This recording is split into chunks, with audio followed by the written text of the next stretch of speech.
Една од најжестоките битки за иден градоначалник на престојните локални избори ќе биде трката за Скопски центар. За просторот кој треба да представува јадро на урбаниот живот во Скопје, копијата се кршат на секои 4 години, бидејќи партиската борба овде е една од најголемите во метрополата. На 19 октомври силите ќе ги одмерат 5 кандидати.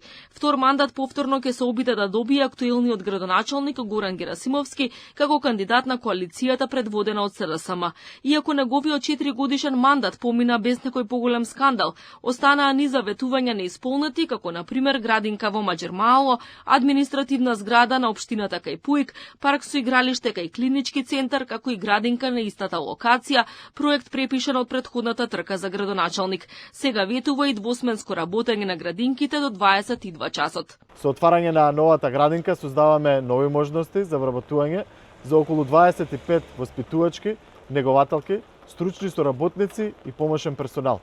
Како новина воведуваме и бесплатно двосменско работење на градинките до 22 часот, за да им излеземе во пресрет на родителите и да обезбедиме поголема поддршка за семејствата.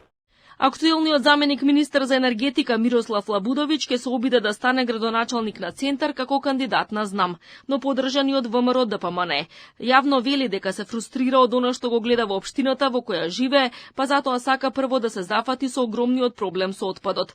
Доколку влезе во кабинетот, ветува дека во првите 100 дена детално ќе ја исчисти општината. Најавува и ревизија на издадените градежни дозволи, а планира и конкретни проекти за проблемот со паркирањето, како катни и монтажни гаражи во Буњаковец, Капиштец и кај новата железничка станица. Со ревитализација на старите маала, но и со зачувување на она што е останато од идентитет, а е многу вредно во моментов, со создавање на нови јавни простори, ќе им го вратиме на центарци она што најмногу им недостига, човечката топлина, блискост и припадност. Секое маало ќе биде мало срце на нашата општина, место каде што се чувствува духот на центар. За независната Билјана Ивановска, поранешната прва антикорупционерка, главните приоритети во општина Центар треба да бидат решавањето на урбаниот хаос и загадениот воздух. Во својата предизборна програма ветува ревитализација на спортскиот центар Кале и воведување пливање како задолжителна активност за секое дете. Ќе се заложиме тој да биде ставен во функција, заедно со уште други пропратни објекти кои што се предвидени за забава на младите, се предвидени во деталниот урбанистички план, кој што фактички треба да се донесе. Сметаме дека вложувањето во модернизација на спортските објекти за масовен спорт е оправдано. За нов градоначалник на Центар, адут на левица е Марија Среброва, актуелен координатор на советничката група на партијата во оваа општина.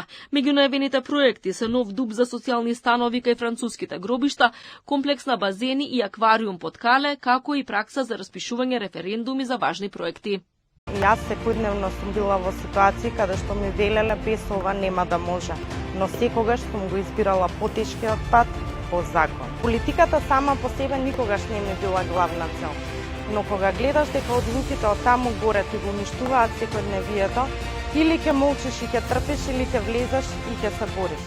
Петиот кандидат за градоначалник на општина Центар е Лидија Ѓорѓевиќ од Македонска ера трета. Во Центар има 23 членови на Советот. За изборите поднесени се 9 листи со 207 кандидати за советници.